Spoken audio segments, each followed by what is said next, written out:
Okay. Okay, welcome everyone. This is the February 16th, 2023 Flathead City County Board of Health meeting. With that, we'll start with all attendance. Artis, Here. James, Here. Mike, Pam, Here. Rod, Here. Roger, Yes.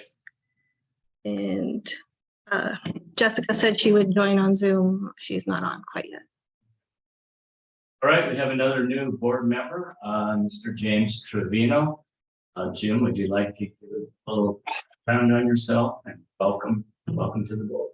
Thank you, everyone, and appreciate the opportunity to serve and to participate in this. And I'm somewhat of a Montana resident or native. I was actually raised pretty much in Eureka, Montana, and I think most of you probably know where that is. I'm a graduate of their high school in 1970, and my generation, most of us, went to the war in Vietnam. And I know for some of you young people, that's probably like the Civil War for us, but and in those days, when the military drafted you, they drafted you into a specific point. I think in those days it was either Butte or Spokane, so they sent me to Spokane. And after 3 years in the military, they left me in Spokane, and at that time there wasn't much opportunity, economic opportunity. Then it was mostly logging and farming and ranching. So I stayed in Spokane, Washington, and at a very young age, I got involved with new products, and I became an inventor. That was before the term entrepreneur was developed. Developed a product in the surveying industry that was used and sold to a major company. So I thought I'd mastered the world as a young person, about 28 years old. And I found out later that it doesn't work that way. Life is much crueler that way. But I ended up in business, and I ended up in the high-tech business, and I ended up in finance. And as a result of that, I traveled extensively, and I lived in many places, not many, but several places in the United States. So I moved from Spokane to Seattle, and I had a high-tech company there, and I sold it to, well, there were partners. We sold it to a very large company in the United States that manages the World Wide Web. So if you have a .com or a .net or a .gov address, that company is the company that we sold one of our companies to. But I've been involved in the finance side, and that took me around the world. So I worked in the Soviet Union before the collapse in 2000. And so I worked with some world leaders and some from attorney generals, secretaries of state. And I worked in Southeast Asia as well. I worked in China, and I worked in some of those areas. But I worked extensively in Europe and Eastern Europe. And that was as a result of my business.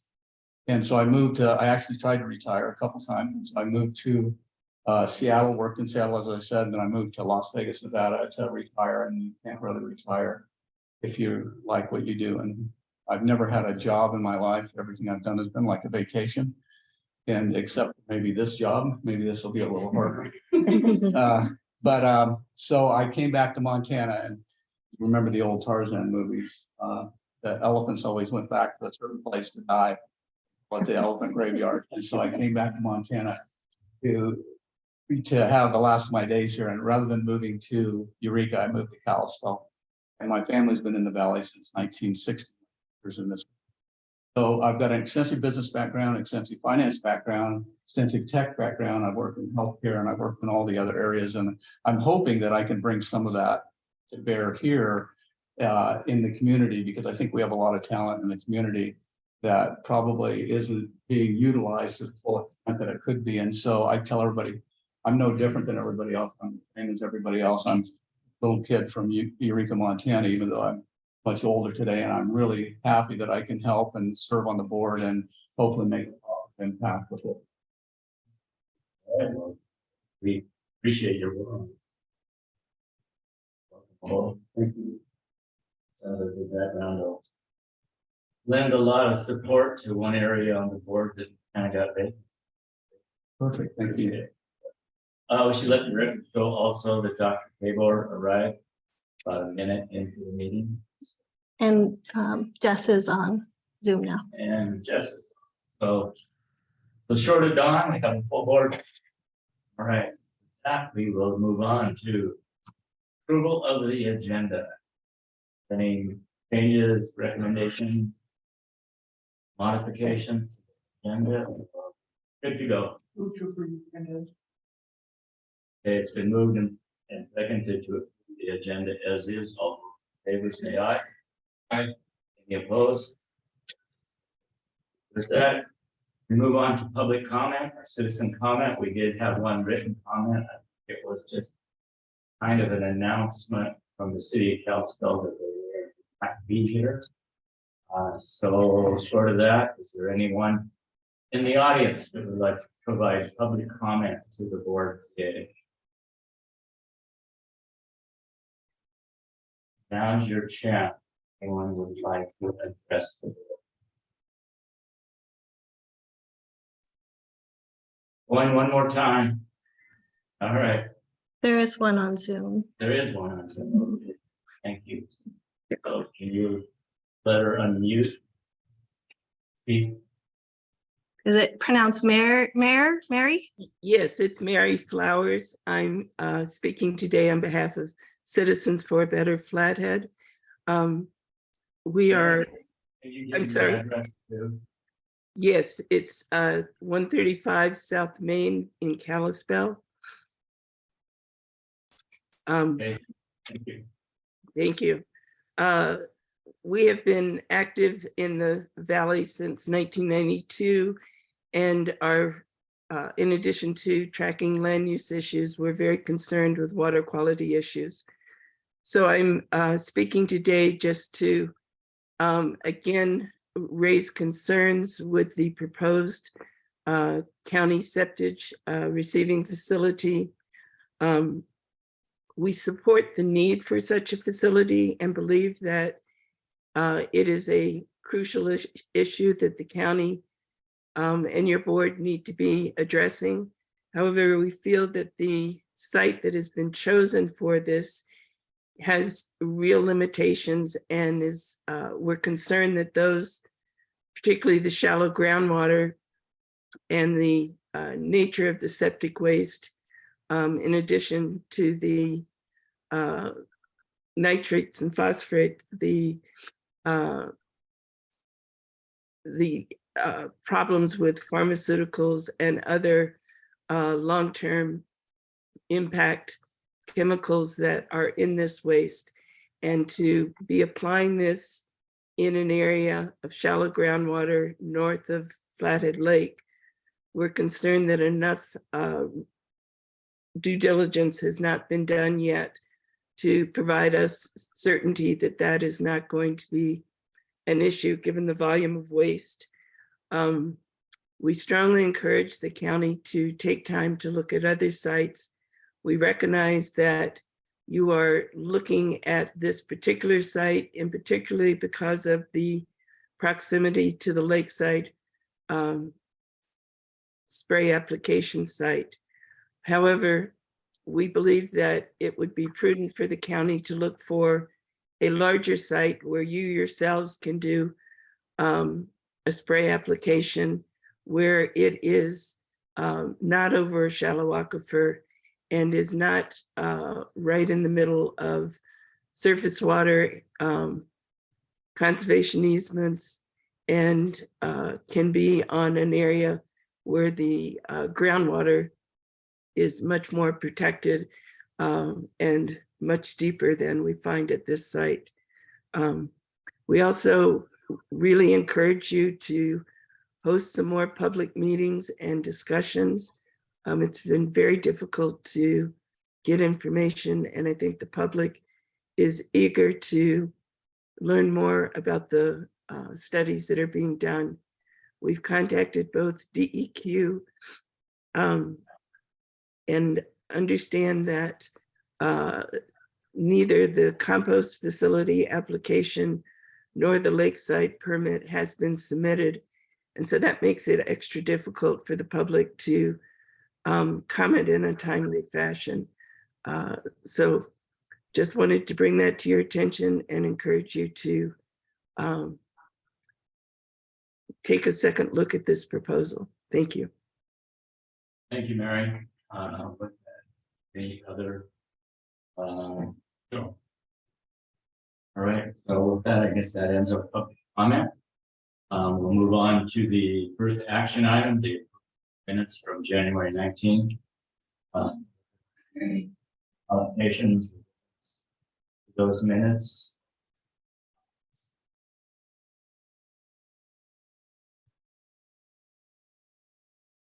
I'll make a motion. Second. Okay, it's been moved and seconded to approve the minutes from January 19th, 2020. All those in favor say aye. Aye. Any opposed? Okay, first real action item, hires variance. With that, I guess we'll let Jim brief us initially, I think it was Jim or Crystal. or Chris. Crystal. Sorry, Crystal, I didn't. Right. I like to look at page 4 in the package, just like layout and thinking about this variance. So this variance is a variance for property line setback for the drain field. The drain field is located as close as 3 feet to the property line, whereas the setback requirement and regulations is that's why they're asking for a variance. The drain field had to be placed in this location due to the slope of the land. So it's a shallow drain field, it's a 12-inch drain field, and there's some slope on the property and the drain lays in the drain. So it kind of pushed it more towards that corner. So due to the house location and the slope, that was the only area that a standard drain field fit in the property. And then as part of the variance, so I do think that this is the minimum variance required to get this drain field in. And with all new construction, you're also required for replacement area. So I had Jeff Schmidt do a replacement area that would also need a variance to the property line in the northeast corner of the property, as well as an encroachment on the alleyway there, which has been a Mr. Schmidt.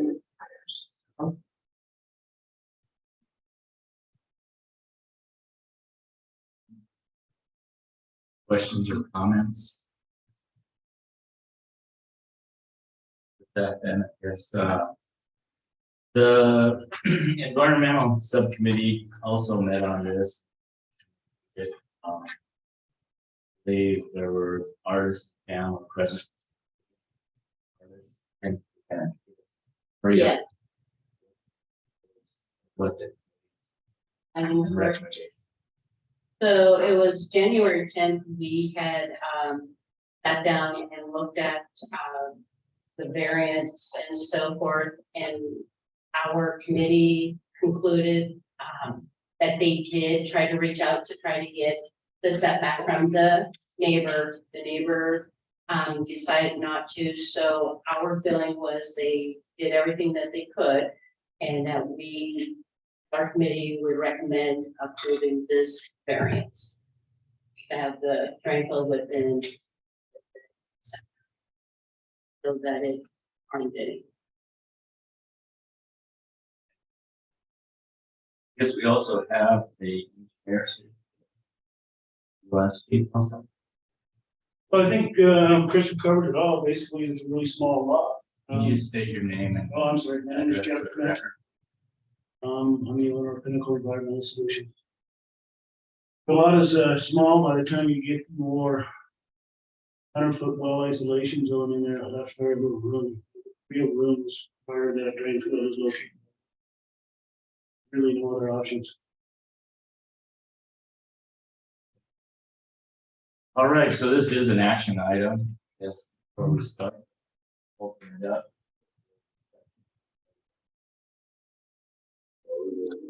Or the applicant. Or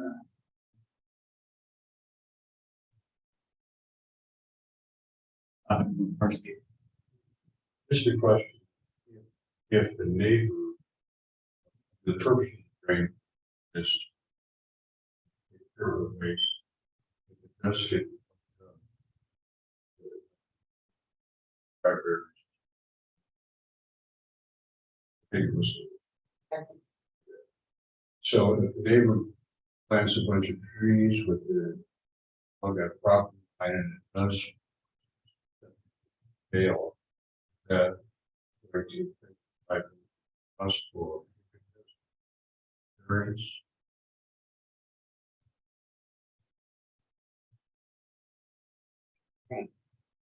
Jim, do you have any comment? I do. No, it's my understanding that the primary reason, through all of these conversations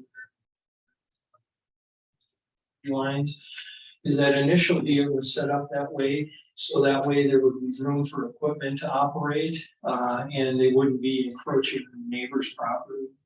Now, I don't know specifically that if that, been addressed, as far as trees go,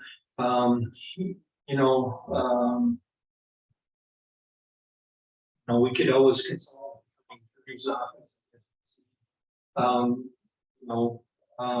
But if you're, I guess, from a practical standpoint, if you look at it from a 10-foot distance, if the setback is supposed to be minimum of 10 feet from the line and you're tree roots, it's been my experience that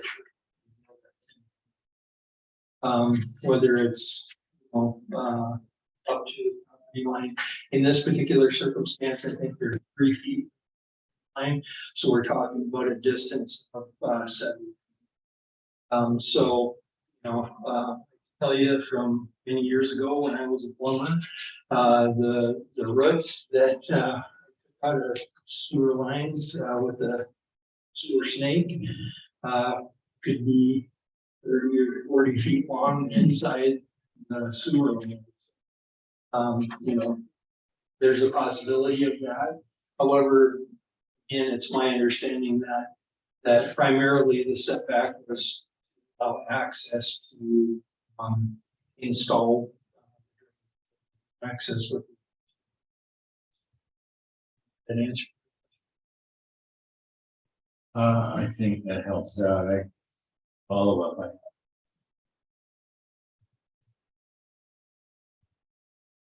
So, looking at your schematic, and where the Replacement area would end up going on the northwest corner.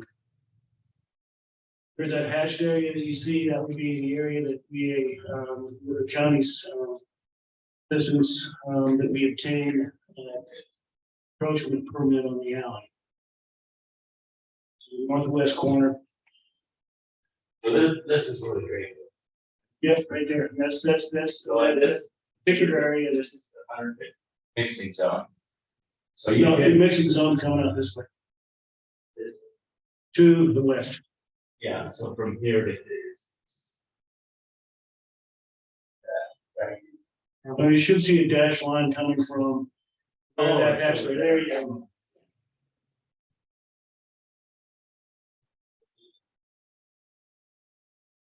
so you could put your back up here, huh?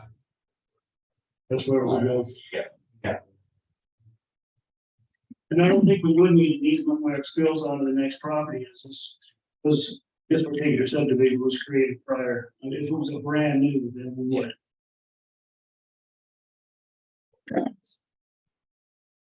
So I think there is.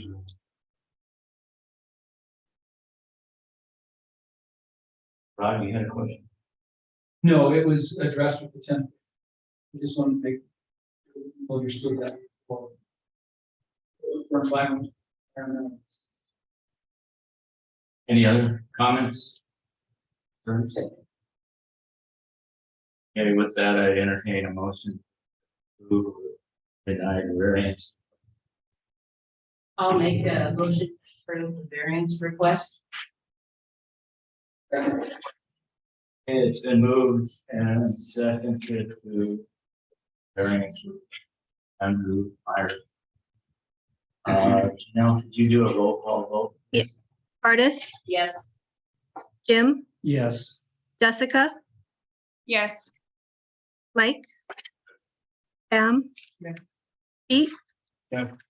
Rod, Yes. and Roger. Yes. Okay, your variance is approved unanimously. Thank you for attending. With that, I overlooked a very important.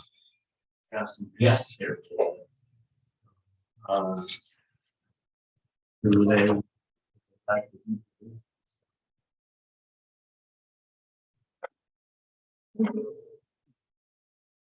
Maybe. Ellen, a little bit. Yeah, so we have nursing students visiting. Are you guys MSU or Yes. MSU? So Hannah, do you want to have them start? And yep. You just stand for your own thing. So you're all senior students at the MSU nursing program. My name is Celeste. And could you tell us your area of interest? I am interested in children, pediatrics, NICU, or labor delivery. My name is Sandra Foltz, and I'm interested in ICU. Aurelia Ramsey, dermatology. My name is Lori Costner, geriatric. I'm and action. I'm Max Yelsad, I'm interested in pediatrics. Academically, I'm interested in psych, pediatrics, cardiac, a whole bunch of stuff. I'm Celeste Kimball, and I'm mostly focused on the pediatric ICU. All right, well, thanks for attending. Good luck in your endeavors. Thank you for having us. Yeah, glad you're here. Okay, we'll move on to department reports. The first one on our agenda is Cliff on the IMA scale. Afternoon, Mr. Chairman, members of the board. Cook Bennett, Division Director of the Animal Shelter Unit. Welcome. Distinguished colleagues. I have a very brief report. We're again right up against the wall with dog intakes. All renders. Today's count is. We're doing everything we can to animals into homes, and we're doing everything we can not to owners wishing to relinquish their pets. Problem we can solve. Hope we get through that, and other than that, our cat count, we're doing okay with that, and we oftentimes list on cats. There is not a cat ordinance. We still pick in 400 to 500 cats every year. And we try to stay within the industry guidelines that are based on how many adoptions we do annually. And right now we have no one on the waiting list, or maybe one. That's a cause for consternation. Cat lovers. County, and we're right on cats, and we're up against the wall on dogs. Anyway. Additionally, any questions?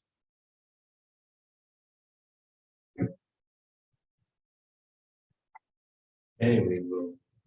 Maybe help.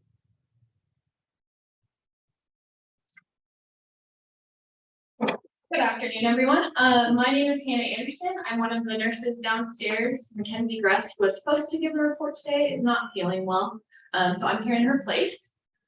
So for WIC, we're seeing numbers are very similar to January of 2022. Their big update is that they'll be starting their in-office visits next month.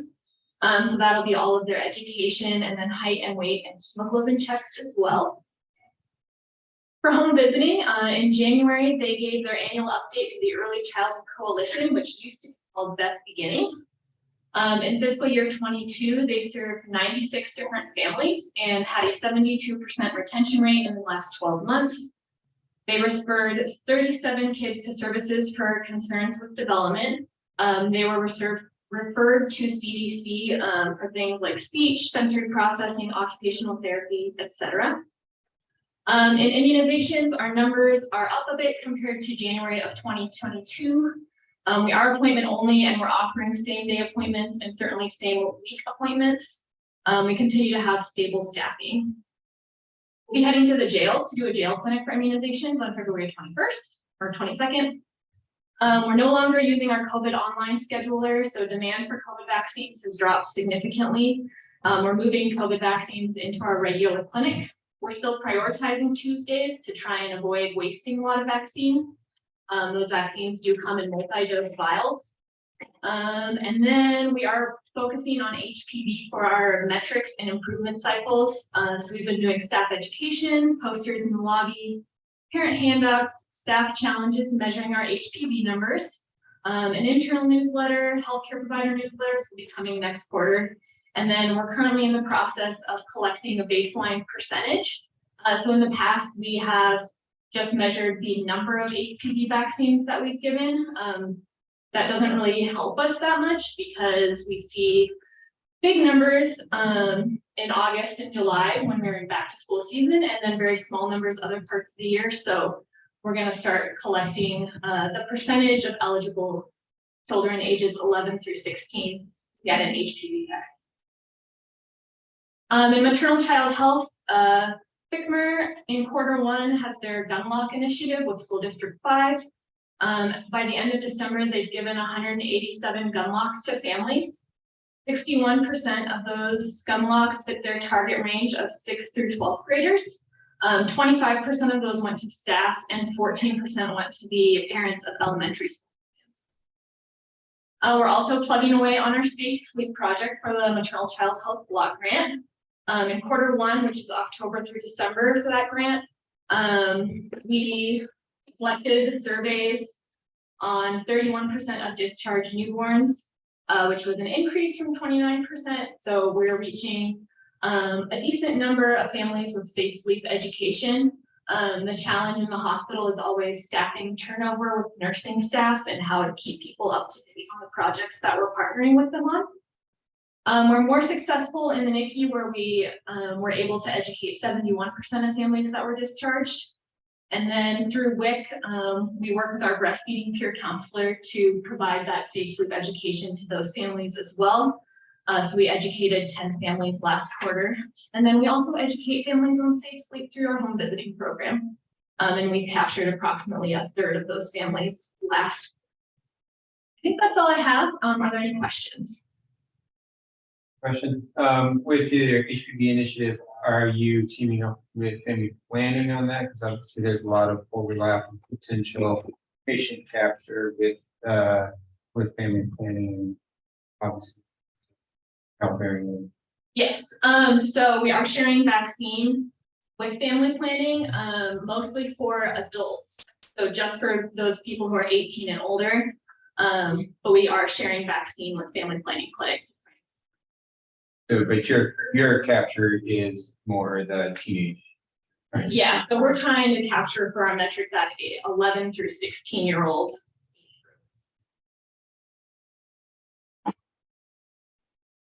Questions for him? Right, well, great report. Thank you. Update. And Keelani's out of town as we're.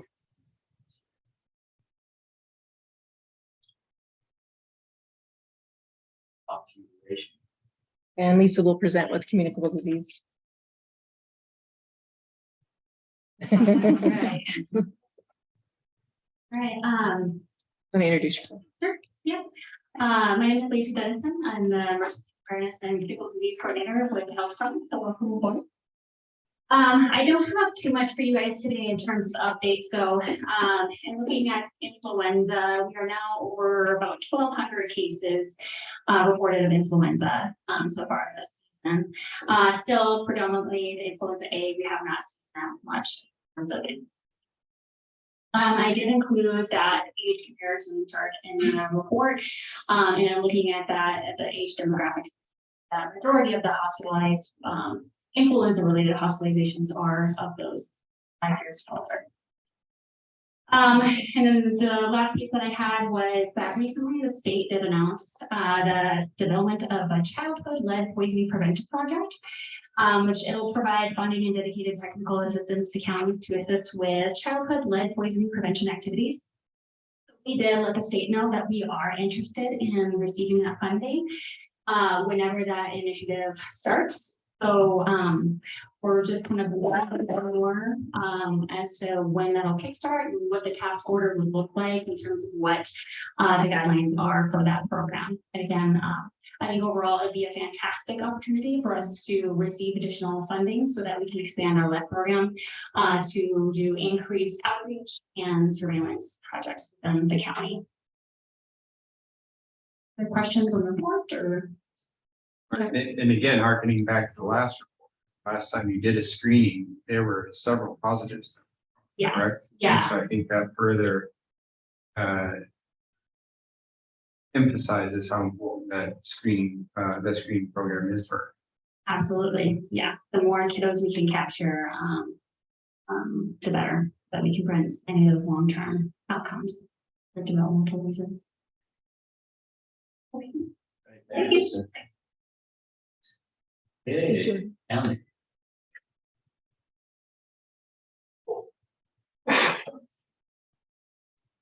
Good afternoon, everyone. I'm Mandy Fleming, manager at Family Planning. So for the month of January, patient numbers are just a little above normal, but staying pretty steady throughout the year.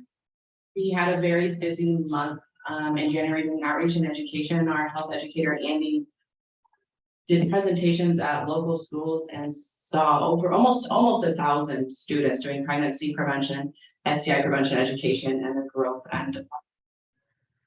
For our syringe exchange program, visits were up compared to the past 2 months. Also, for the month of January, we took in more syringes than we gave out. And since we implemented that policy about, we call it point per point, where folks bring a certain amount in, we give a certain amount out.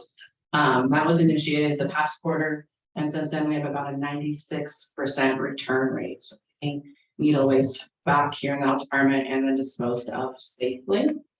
Also in the past few months, we've given out over 1,000 doses of Narcan to folks who are at high risk, some local businesses, people who might be end users and respond to opioid overdose. We also did Narcan trainings at Big Fork Rotary and just finished one at the fairgrounds for the fairgrounds staff. So busy doing that opioid education for. Any question? I have a question. Yes, Can sir. you give a Narcan shot? What's not, we don't have to have a physician, be a trained person. So if I were out and somebody, how would I know if they're overdose? For example, as compared to bed or something. Sure. So in the state of Montana, there's a standing order statewide that anyone can carry naloxone or Narcan, and anyone can administer it. Okay. When we give out Narcan, we do trainings with the participants on what to look for with an overdose. Okay. And that's when we go to like Big Fork Rotary, we did a big Narcan training talking about the signs and symptoms that you overdose it. So there's no bad effects or ill effects, because in the military we had that for, I don't know.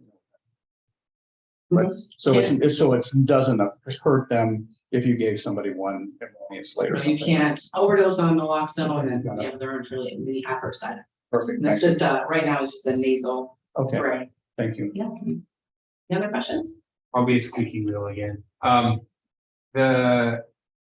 With the FDA dropping the X license for primary care providers writing for things like Suboxone and things like that, are you guys, is there any talk with some of your clients about getting with a provider and doing and pursuing other treatments now that those should be becoming more accessible as far as Suboxone, and what kind of discussions your staff having with your clients? Because obviously that's the group of people who really trying to meet those now that potential barrier as us, right? Sure. So I need to learn more about what you just talked about with that potential barrier being dropped. But when we do meet with participants who are ready for MAP treatment, we're referring them to MAP providers that we currently have. So Greater Valley right next door, we're doing some more handoffs with them. If they don't want to go to Greater Valley, then we're referring them to some of those other clinics in the valley. So just recently for it used to be that any primary for a provider to to write for Oxone, you had to have a special license on your FDA. Now that has been removed by executive order. So now any provider that has prescribed substances can write for those medications. Waiver isn't necessary. Correct. Right. And then, and I mean, and then I think within the primary care community, there's a lot of discussion about taking on potentially some challenging patients and walking through a scenario of it, but barriers limited. Thanks for saying that. Yep. Question? Good afternoon. Thanks, man. I know. Okay. I'm Jim Wardowski. I'm with the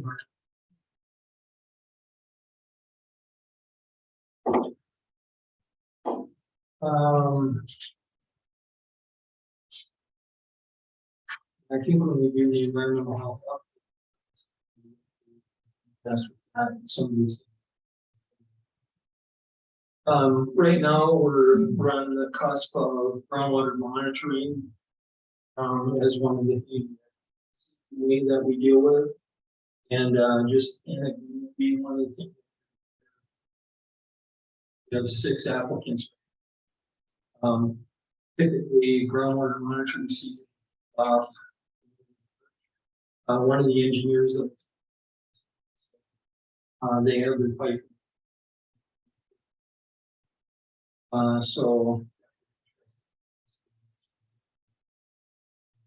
what's frozen in there? There's water.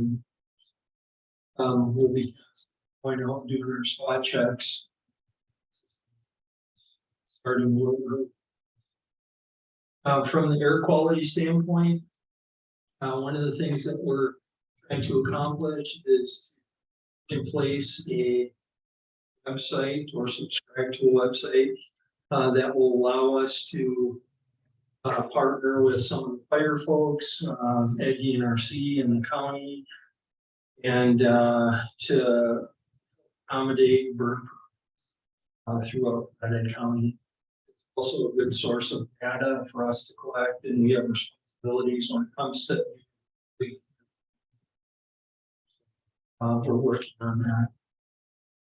I checked with Shelley, our front office staff today before because she's been diligently working through processing new and renewal licenses for food and accommodations.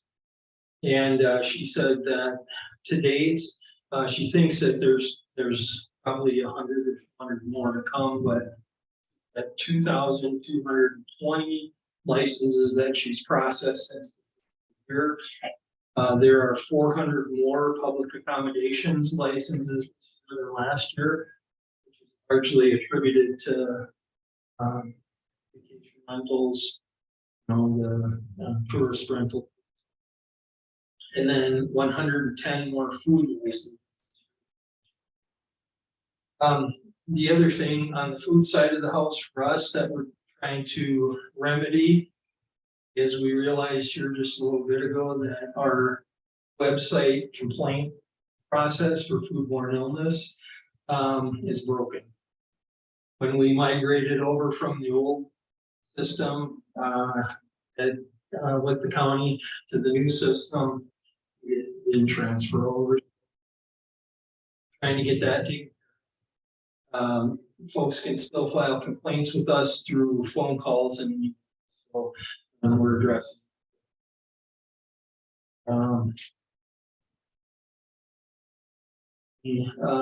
I briefly wanted to talk. I know Mosquito wasn't given an update today, but there were a couple of things that I asked Brock if touch on briefly.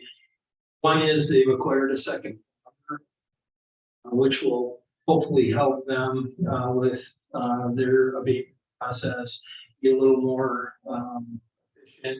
That way they can have 2 personnel out fogging rather than just. The new fogger came on it, which will help them to be able to track. They can take that and then see where exactly they fogged and that. So, and technology aiding us in data process of.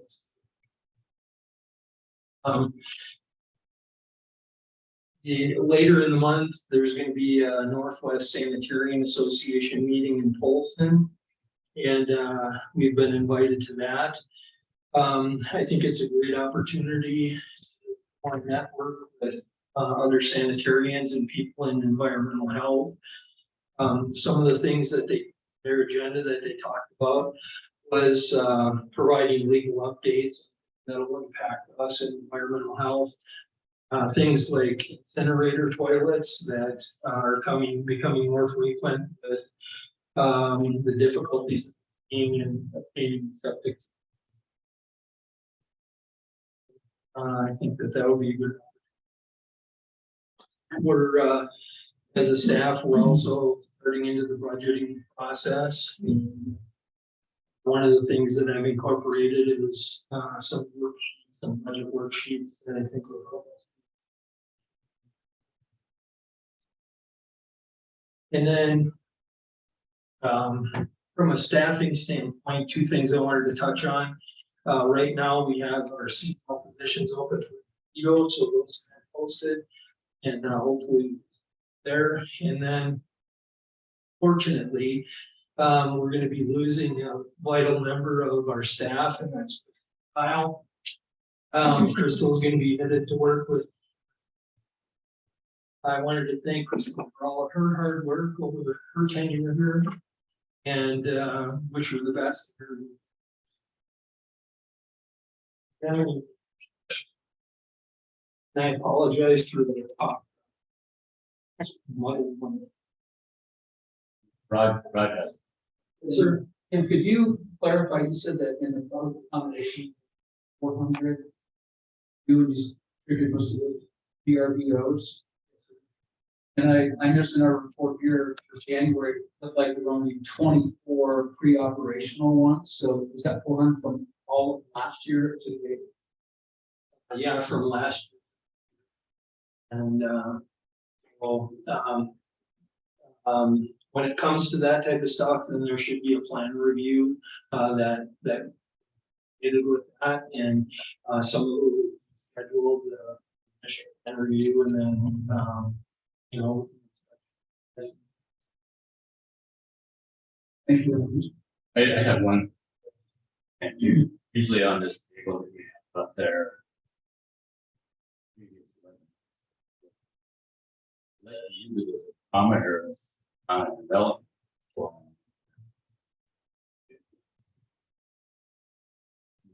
You to fill those blanks. Running. Sure. Yeah, I just started new from the beginning, and you know, one of the things that as I evaluated, typically, you know, I present numbers and talk about the numbers, and as I looked at the numbers this month, it's a little strange because in some areas you would think that things would correlate, like applications and inspections. You know, in some of those areas there was a disparity, and so I didn't comment on it because there are numerous reasons for some of those things that are going on. Oh, yeah, I get it. And also, workload.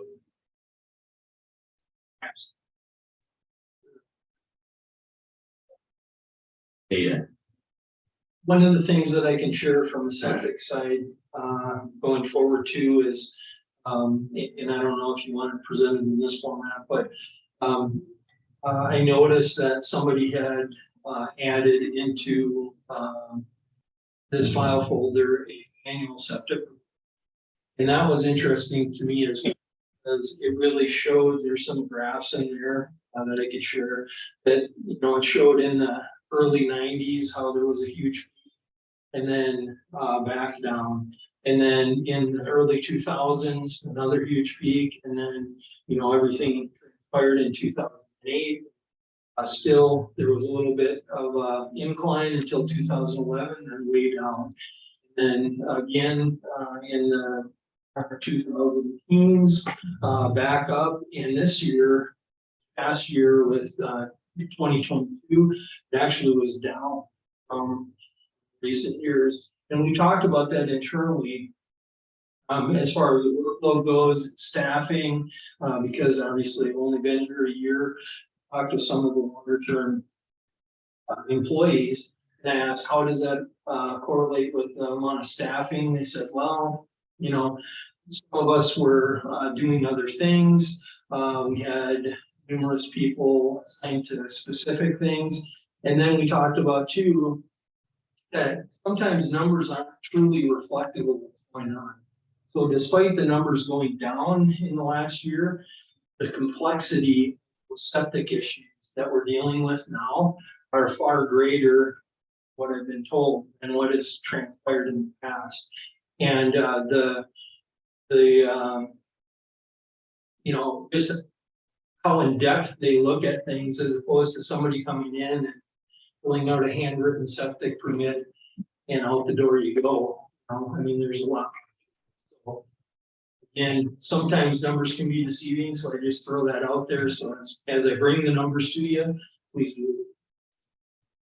Thanks. Thank you. I guess, Crystal, we appreciate all your hard work for the past few years. Good luck to you on your new endeavor. Thank you very much. Kirk, are you going to tell us we're in the black? Good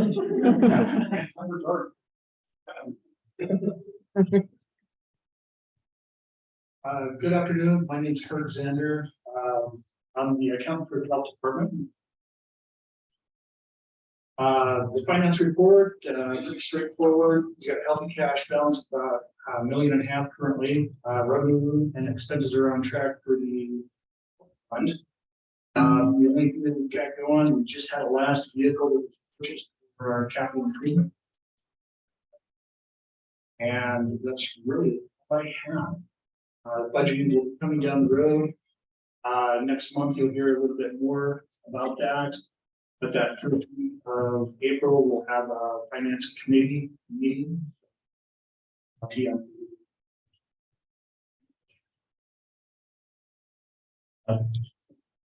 Home health update?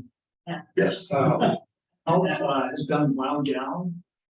We've got a few contracts that are sitting out there that we have to pay off. Contracts, but collections here about another month, and after that, collections. No, they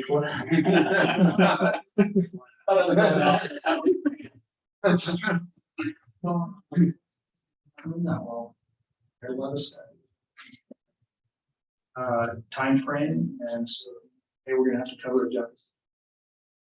Fortunately, we have the cash balance to be able to do that. Yeah, I think we did. Moving on. All right, well, thanks, Kirk. I guess you brought up a good point that the new board members and whatnot, so that people have interest in us. This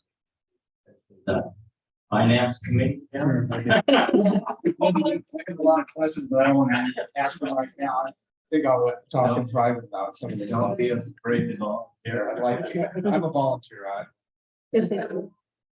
Volunteers tribute is that? Ken and Don will be working on affiliate. So perfect. Anybody? Free. Marion. All right, thanks, Kirk.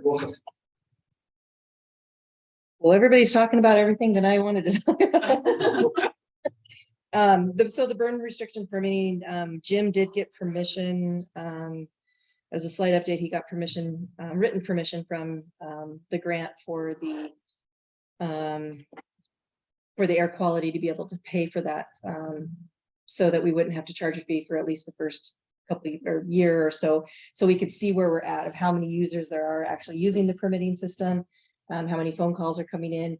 I think I had said before in the environmental subcommittee is that Flathead County is unique in the fact of the size of its population and the amount of wooded areas that we have.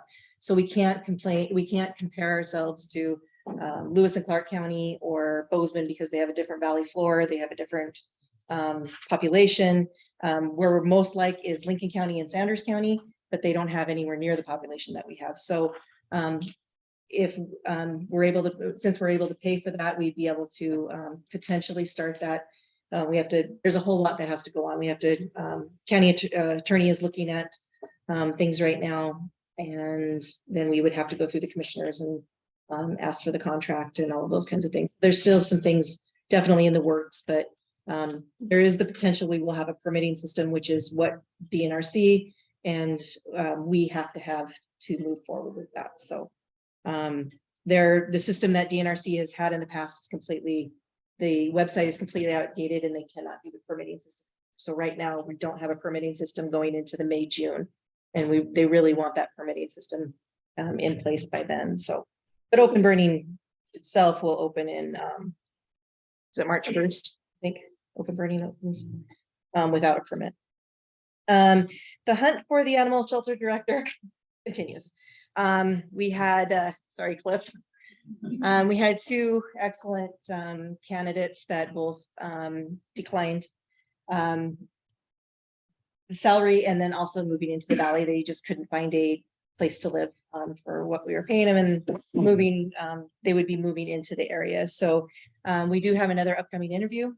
So we'll see where that goes, but we will continue because Cliff would really like to retire. Right, Cliff? Someday, yeah. I would like to take an opportunity to thank Crystal for all of the work that she's done. She's done a phenomenal job, and we are going to miss you. So DNRC, if you don't like them, you can come back if we have a job opening, but yes. And then Hannah touched on this, but we are able to get back into the jail and offer some of our services. Hopefully we'll be able to offer even more services. Jenny Grandy,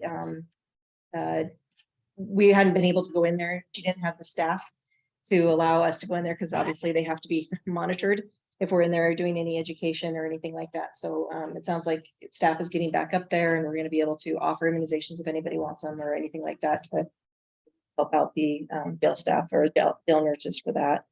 Co-responder program, there may be some changes coming up with that. We're not too much to say because everything is really up in the air, but the commissioners verbally told us that we might be able to utilize some of the opioid money as well as the city of Kalispell to help hopefully expand that program. So we are looking at that and meeting with the sheriff almost weekly and to figure out some things there.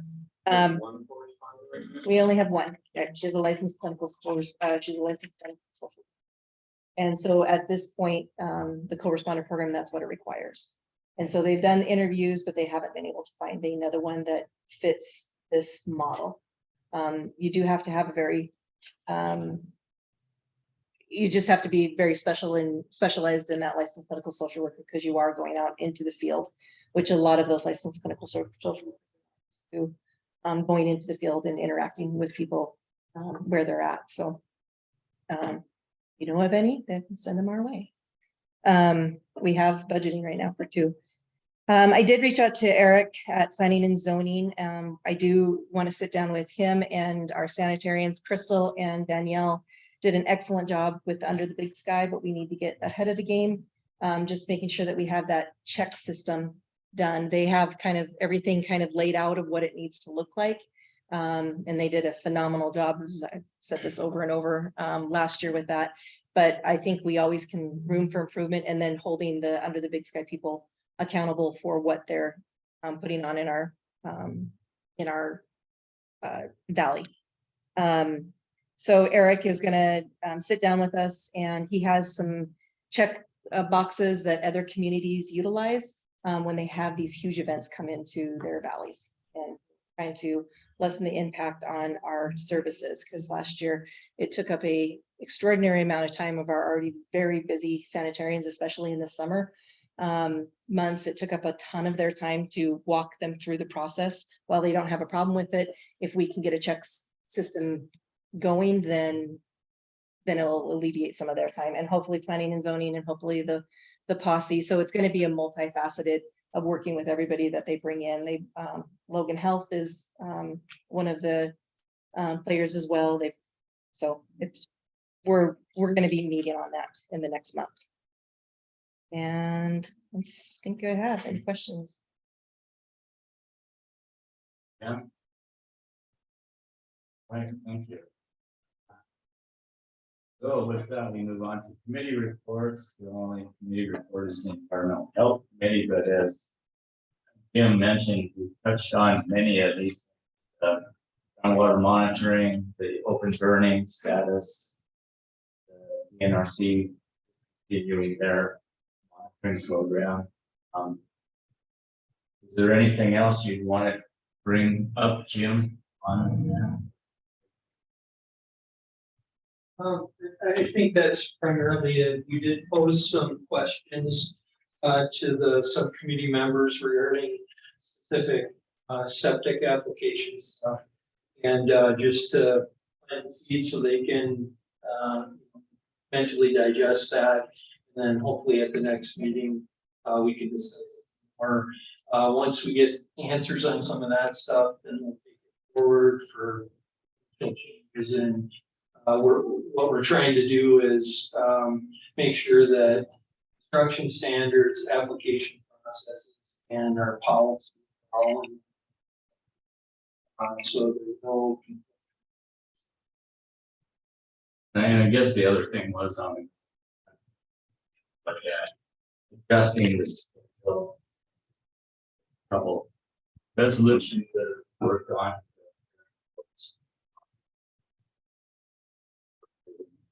Have more information.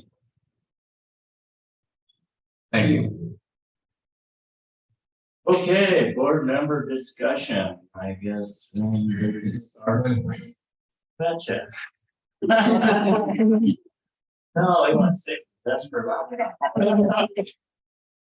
I'll just go first. Yes, many of you are aware of this already. I will be moving out of Flathead Valley at the end of March. So therefore, I'll be resigning my position on the board as of our family made the hard decision to leave Montana. My wife and I grew up in Michigan. That's where my parents are. That's where her parents are. That's where our grandparents are. So we'll be moving back. I've appreciated the opportunity to serve on the board. Had some. These meetings have gotten a lot less exciting over the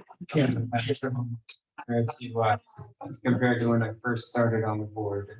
But I've been honored to be able to serve the county and hopefully advocate for public health practices. Thank you. We sorely miss your input.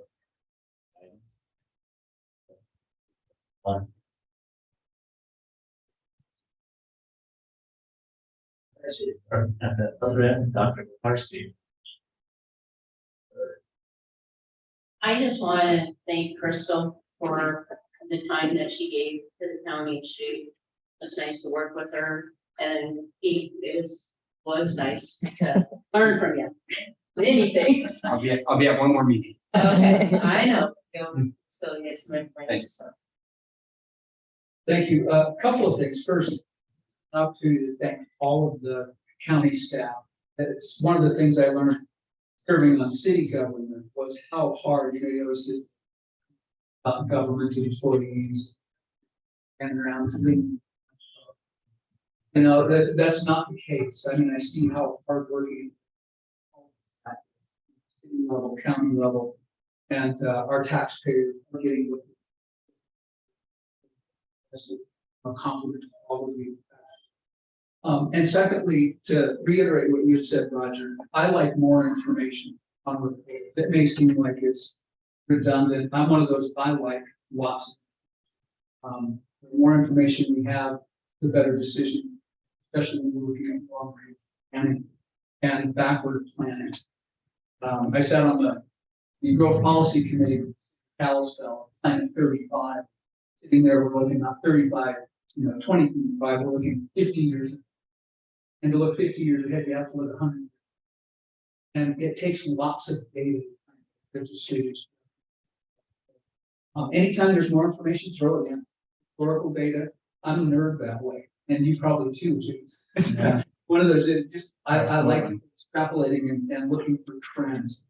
And two more things. Last is public comment. I know that our meetings are noticed before our public, and I don't know why people aren't getting the notices.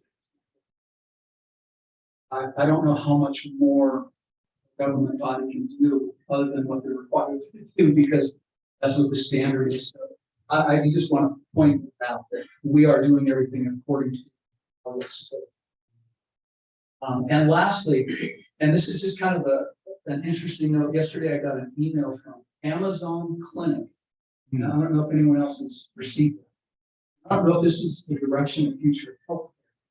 But I went online and explored it today, and it looks like they're made very and I into certain providers nationwide. I was not had a chance to look. I don't know how much. I will say that it's quite interesting. I think it's a help have on our radar. People are engaging with their health care.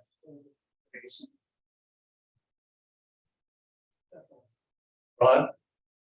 Are they offering? No, unfortunately, but they would send somebody your direction for $40 online. Sure. So first of all, I'd like to wish all the students good luck in their career choice, and hope it all works out for you.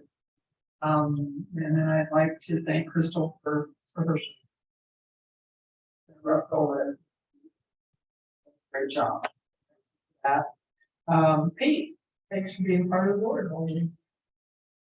And those great meetings we were at. Exciting meetings. And then welcome to Jim. Thanks for taking time to be on board. Thank you, man. I appreciate it. I absolutely. Yeah, and I will say, yeah, great. Absolutely phenomenal workers.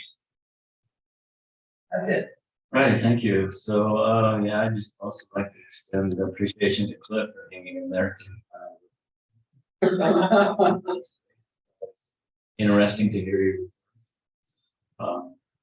With that. Of course. Yeah, I don't have much to say because I'm new and I really don't know how everything works. I'm kind of like a student like you guys. But it's interesting what I'm seeing, and it is changing my perception. When you're on the outside looking at it, it's easier to be a critic than a playwright. Remember that, guys. It's always easier to criticize somebody than to write a play. So for me, it's looking at it with fresh eyes and coming in with a new, not a different perspective, but a new perspective. And not only do I like data, I think data drives, and especially patterns, and you'll see medicine is about patterns, right?